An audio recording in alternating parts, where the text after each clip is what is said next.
Hey, welcome back to Retired with a Full Heart at Home. Thanks for joining us. We've been at our house about 30 minutes from the beach for a couple weeks now, and we're going to be heading home. I shouldn't say home, this is home. But we're about to go visit our kids and stay at our condo near where they live for a couple weeks. And we got to talking about, gee, this is weird, to be away from the kids for weeks or a month at a time. It's the first time I think we've ever really had that, right? They didn't go away to college. They lived at home. And so we were talking about, like, how do we stay close to the kids when we're bouncing back and forth? Well, we had 10 things we could think of that we either are doing or plan to do. And we were interested if any of you have this issue or concern and how you stay close to your adult children. I'll start. And the first thing that we started doing, I think about the time I retired, was we instituted a family dinner on Saturdays. One of the things that I absolutely hate about coordinating any kind of dinner or event with the family is that round robin where you're calling people and saying, what date works for you? What date works for you? And trying to get everybody on the same date. Just, it's so hard. I just said, Dad and I are going to go to dinner. We're either going to make dinner or we're going to go to dinner every Saturday evening at like 4, typically. And you're going to get a text Saturday morning saying, who's in for dinner? And it's okay if you can't make it. You know how their weekends are very busy, but if they want to join, we'll either go out or I'll cook, whatever. We just keep it easy, and that way I don't have to coordinate. So we get texts back. They say they're joining us or not joining us, and that also includes my sister, who I love seeing. So makes it easy, and most of the time everybody makes it. But even when one kid or the other can't make it, it's kind of nice to have dinner with just the one. So the different groups, the different mixes that we get from time to time are kind of nice. Another thing that works well for us is day trips with the kids. Recently, we went to Yaks and Tracks in Western Maryland, Yeah, and that that was worked out fun. nice. We stayed in the car pretty much the whole day. It took us several hours to drive there and several hours to drive back. And we found that that time in the car with the kids was a great opportunity just to relax and chat and talk about stuff. So day trips. Day trips, and they wanted to go to a carving show with you, which was very sweet. Yeah. We had a blast. So yeah, I agree with that one. One of the reasons for this house is to be able to get our kids, our chicks, under one roof, so to speak, for a few days at a time and spend the night together. To me, having dinner is wonderful. It's a great touch point, but there's nothing like sleeping under the same roof, getting away together, waking up in your pajamas. I make breakfast. I love that part. But for me, that's been the best thing ever about this place. Really, it's the reason for the place. They won't stay at our place near them. They want to go home at night if they're close to their house. So they'll come here and they enjoy the beach and they spend the night with us, which is really special. It is. It is. And having adult children, it changes the dynamic between parent and child. Yeah. We definitely want to be there and help the kids when they want us and when they need us. Not taking necessarily the leading role in their life, but stepping back and taking the role of like a supporting character in a movie. That's what we want to be. We want to be the supporting characters in their movies. Definitely. We really, really try to listen to what they're interested in right now. And we try to use that information for ideas of things to do. So our family has really switched to, instead of giving presents, so to speak, we give experiences. And everybody, and it's really fun because everybody picks something different and unique. For example, our daughter and our son-in-law, they love, like, what's that called? Escape rooms? Escape rooms. And we, escape rooms might not have been something we would have ever thought to do. So we did it one time with them, and it was hilarious because there were 3 young people and 3 old people. I'll let you figure out which category we were in. And the old people were not doing so good. But the young people were all over it. It was hilarious just watching them work through that. So that was really fun. And we've also done, our daughter wanted to do Universal Islands of Adventure, and she bought us VIP tickets, and that was like a once in a lifetime trip. Phenomenal. Oh, it was awesome. So she picked it, we got to do it, and it was just the best thing ever. So we try and do that. But when we do buy a gift, we really try not to buy something they were interested in, say when they were 14 years old, or something that they're really into at the moment. Something that we're trying, that we just started this year, was having our kids ask us a question, and then we respond in writing. So like for instance, our daughter was at the airport one night, and it was around midnight, and she thought she was going to miss her flight. I think she did. I don't think she caught a flight that night until like 3 in the morning.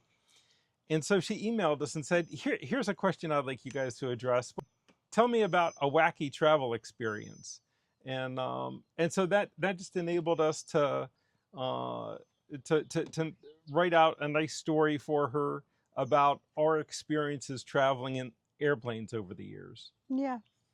So writing those letters to the kids about our life has been really interesting. It's interesting the things they ask us about. But I wanted to say to you, it kind of feels like I make it a little competitive. Like, how long is your letter? Oh no, mine's only 3 paragraphs. You wrote 10 pages. Oh no, I'm losing. So you've always been competitive your entire life. It's and true. It has served you very well. It's true. In school and work. And I have not been competitive my entire lifetime, and I think that has not served me well in school or work. Well, you write beautiful letters to the kids. Thank you. They're really, really something else. Another thing that we do to stay close to our kids is we reach out regularly, like through texts and with ideas for movies that we saw that we really liked, or anything that we come across we think they might be interested in. And we try not to be offended if they don't get back. And honestly, I don't think we do. We just push information. You like to use the term push information out. So we push information out to the kids, and it's okay if they don't get back to us. We remember what it was like to be their age and how busy we were. So for certain. So that's we push information out. Push information out. It's relevant information, and it's pushed out in a timely manner. Yes. And the kids have heard that lecture repeatedly throughout their lives. Yeah, in fact, they'll tell us when they send us something, Dad, we pushed information out to you that was relevant and in a timely manner. Yeah, I do not like to play 20 questions. I don't think that's a fun game for the person asking the questions or the person answering the questions. So I have begged the children or berated them to, again, just push out relevant information in a timely manner. Got it. I found the worst way to do it is via email. For sure. That's the worst. They don't read email. Except for our son-in-law. Oh, shout out to you if you're watching. And we're sorry that our daughter has you watching these videos. I value our relationship, and please don't let her destroy it. So definitely don't email your children. Or at least we don't email our children. We find texting is better, and Instagram might be the best. Yeah. So we have a group Instagram chat or whatever it's called, and that works lovely. Yep.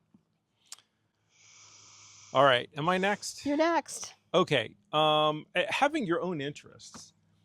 So we're talking about like what's worked well with our kids. Just having our own hobbies or our own interests. It just makes for a healthy relationship so that we're not dependent on them. Gives us fun stuff to talk to. Fun stuff to talk to. Yeah. Okay, number 9 is striking a balance between being a parent and being a friend at this age. Of course, we're not parents anymore. We know that. Thankfully, we have kids that don't need a parent anymore.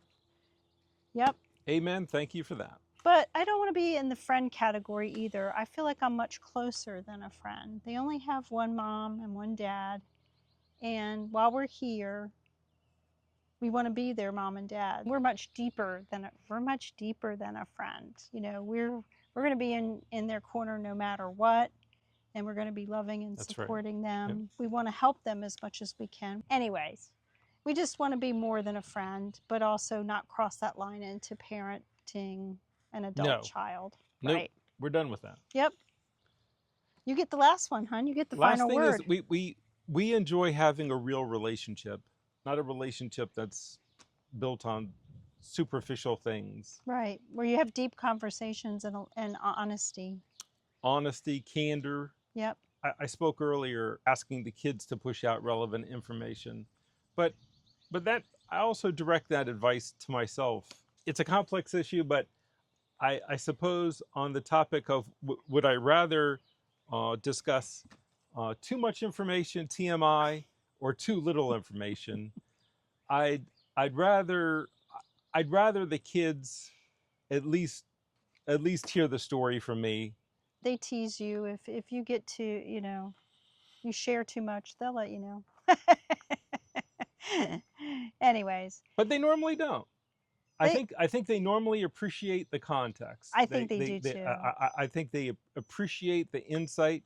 They appreciate the sharing, Right. particularly on topics of aging. Yeah. Because as the kids age, we can pass along things that they might expect. In my opinion, it should be 90% positive stuff and 10% negative stuff, because if you want your kids to hang with you, and we do, you got to make it fun.